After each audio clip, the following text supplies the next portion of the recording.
चार दोस्त राहुल, नेहा, अर्जुन और सिम्मी गर्मियों की छुट्टियों में शिमला जाने का प्लान बनाते हैं। वो तय करते हैं कि इस बार ट्रेन या फ्लाइट से नहीं, बल्कि अपनी कार से एक लंबी रोड ट्रिप करेंगे, ताकि रास्ते में मस्ती कर सकें और जगह जगह रुककर फोटो भी खींच सकें। सब कुछ अच्छा चल रहा था। रास्ते में वो पुराने गाने चला रहे थे, चिप्स खा रहे थे और जोर जोर से गा रहे थे। लेकिन जैसे ही वो हिमाचल की सीमा में दाखिल हुए, अचानक बारिश शुरू हो गई और उनके जीपीएस ने काम करना बंद कर दिया। अब वो एक अनजान, सुनसान रास्ते पर पहुंच चुके थे, जहां दूर दूर तक कोई दिखाई नहीं दे रहा था। राहुल बोला, ये कौन सा रास्ता है यार, ये तो नक्शे में भी नहीं था। अर्जुन ने हंसते हुए कहा, अरे एडवेंचर है भाई, डर क्यों रहा है। थोड़ी ही देर में उन्हें एक पुराना बोर्ड दिखा, जिस पर लिखा था, कृपया रात के समय इस सड़क पर यात्रा न करें, ये रास्ता शापित है। नेहा ने घबराते हुए कहा, शायद हमें वापस मुड़ जाना चाहिए। लेकिन सबने उसे मजाक समझा और सफर जारी रखा। रात के 12 बजे के आसपास उनकी कार अचानक बंद हो गई। चारों बाहर निकले और देखा कि चारों तरफ घना कोहरा और अजीब सी ठंड है। तभी दूर एक लाल साड़ी में एक औरत दिखाई दी, जो धीरे धीरे उनकी तरफ बढ़ रही थी। सिम्मी ने डरते हुए कहा, कोई है वहां। वो औरत, उसका चेहरा। जब वो औरत पास आई, तब उन्होंने देखा उसका चेहरा नहीं था, बस एक काली खाली जगह थी। सब घबरा गए और भागकर कार की तरफ दौड़े। लेकिन कार चालू ही नहीं हो रही थी। अचानक कार का शीशा फूट गया और एक भयानक चीख गूंजी, कहा था, इस रास्ते पर मत आना। सिम्मी बेहोश हो गई, अर्जुन के हाथ में खून बहने लगा और राहुल किसी अदृश्य ताकत से लड़ने की कोशिश कर रहा था। सुबह होने तक सिर्फ नेहा होश में थी। जब वो जागी तो देखा वो अकेली थी, बाकी तीनों गायब थे। पुलिस ने बाद में बताया कि उस रास्ते पर 15 साल पहले एक बस का एक्सीडेंट हुआ था, जिसमें एक औरत की मौत हुई थी। तब से वहां जो भी रात में आता है, वो गायब हो जाता है। नेहा अब पागलखाने में है। वो रोज बस एक ही बात कहती है, उसका चेहरा नहीं था और उसने मेरे दोस्तों को ले लिया।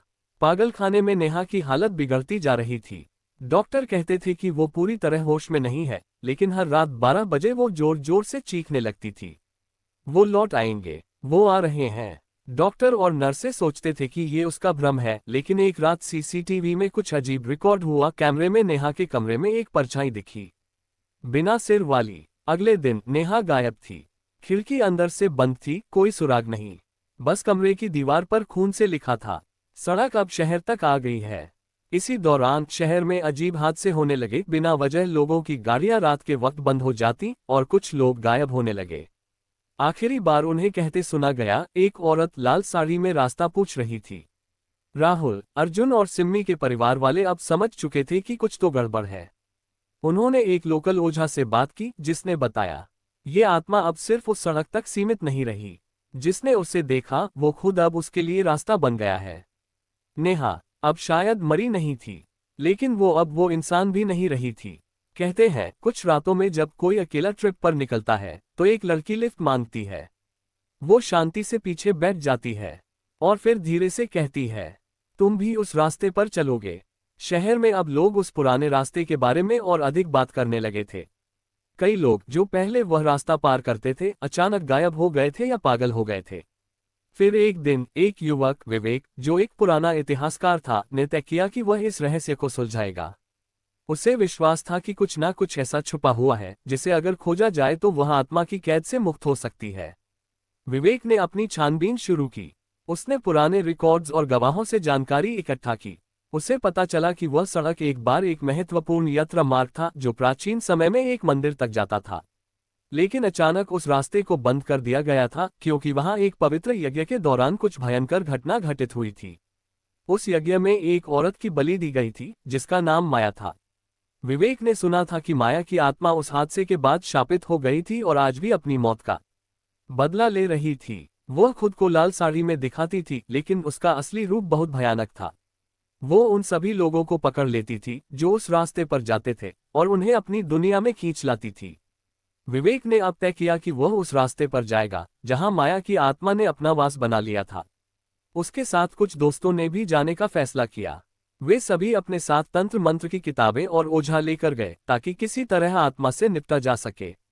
जैसे ही वे उस पुराने रास्ते पर पहुंचे, एक अजीब सी सन्नाटा छा गया। हवा भी थम गई थी और चारों तरफ एक घना कोहरा फैल गया था। अचानक उनके सामने माया की आत्मा प्रकट हुई, लाल साड़ी में, और उसका चेहरा बिना आंखों और मुंह के था। उसकी कटी हुई आवाज में गुस्सा था। तुम यहाँ क्यों आए हो? क्या तुम मुझे रोक सकोगे? विवेक ने हिम्मत जुटाते हुए तंत्र मंत्र का जाप शुरू किया। लेकिन जैसे ही वह मंत्र बोलने लगा, माया की आत्मा का रूप और भी विकृत हो गया।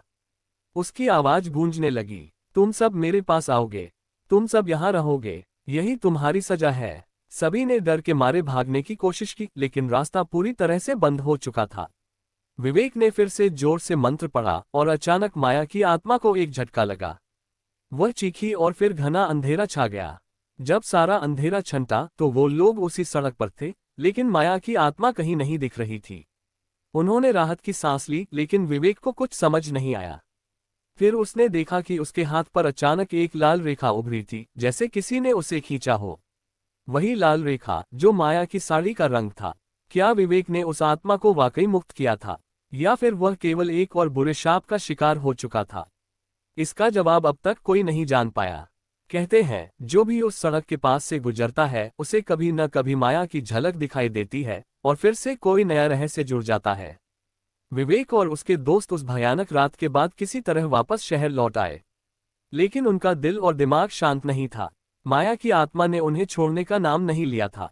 विवेक के हाथ पर उस लाल रेखा का निशान था जो उसे पूरी तरह से परेशान कर रही थी। दिन ब दिन वह महसूस करता कि उसे कोई अदृश्य ताकत पीछा कर रही है। उसका सपना था कि वह माया की आत्मा का रहस्य पूरी तरह से सुलझाए, लेकिन अब उसे लगता था कि वह खुद ही उस रहस्य का हिस्सा बन चुका था। एक रात विवेक के कमरे में अचानक बिजली चली गई। अंधेरे में उसके कमरे की हवा ठंडी हो गई और उसे कुछ शोर सुनाई दिया। वह कांपते हुए बिस्तर से बाहर निकला और देखा खिड़की पर कोई खड़ा था।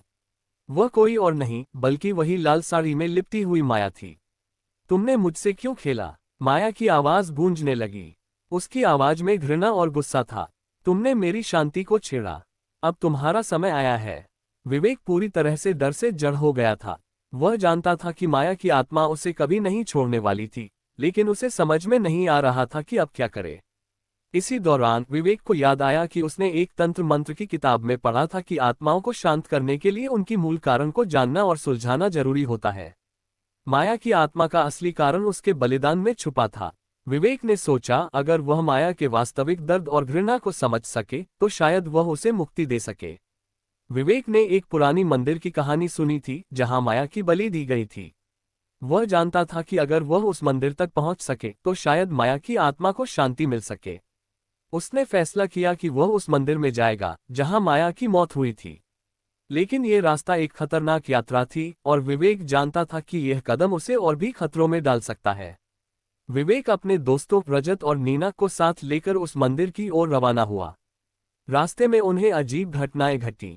अंधेरे में चलते हुए उनकी कार अचानक बंद हो गई और दूर से माया की आवाज सुनाई देने लगी। तुम्हारे साथ आना मेरी इच्छा नहीं थी, अब तुम मेरी गिरफ्त में हो। इसी दौरान रजत ने देखा कि एक पुरानी किताब उनके पास थी जो उन्होंने पहले मंदिर के पास से उठाई थी। जब उन्होंने किताब खोली तो उसमें एक रहस्यमय चित्र था, माया की आत्मा जो एक जलते हुए दीवार पर फंसी हुई थी।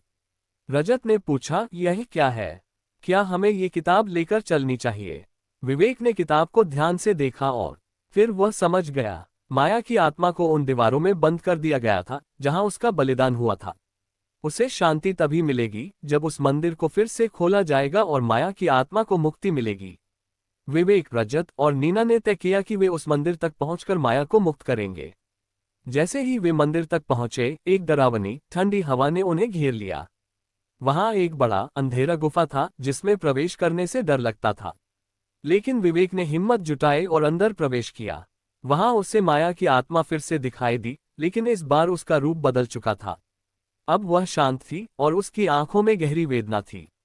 माया ने विवेक से कहा, तुम मुझे मुक्त कर सकते हो, लेकिन यह तुम्हारे लिए भी खतरा होगा। तुम्हें मेरे साथ रहना होगा या तुम मेरी शक्ति का शिकार बनोगे। विवेक ने एक तंत्र मंत्र पढ़ा और माया की आत्मा को शांति देने के लिए एक अंतिम प्रयास किया। कुछ देर बाद अचानक एक तेज रोशनी के साथ माया का रूप मिट गया और सब कुछ शांत हो गया। विवेक को लगा जैसे उसे कुछ बड़ी जिम्मेदारी मिल गई हो। वह समझ गया था कि माया की आत्मा अब मुक्त हो चुकी थी, लेकिन उसकी शक्तियां कहीं ना कहीं अभी भी जिंदा थीं, क्योंकि कभी कभी आत्माएं पूरी तरह से नहीं मरी होती। विवेक और उसके दोस्त वापस लौट आए, लेकिन वह जानते थे कि माया की आत्मा का असली रहस्य कभी पूरी तरह से नहीं सुलझा। और हर साल उसी समय उस पुरानी सड़क पर कोई नई घटना घट सकती थी।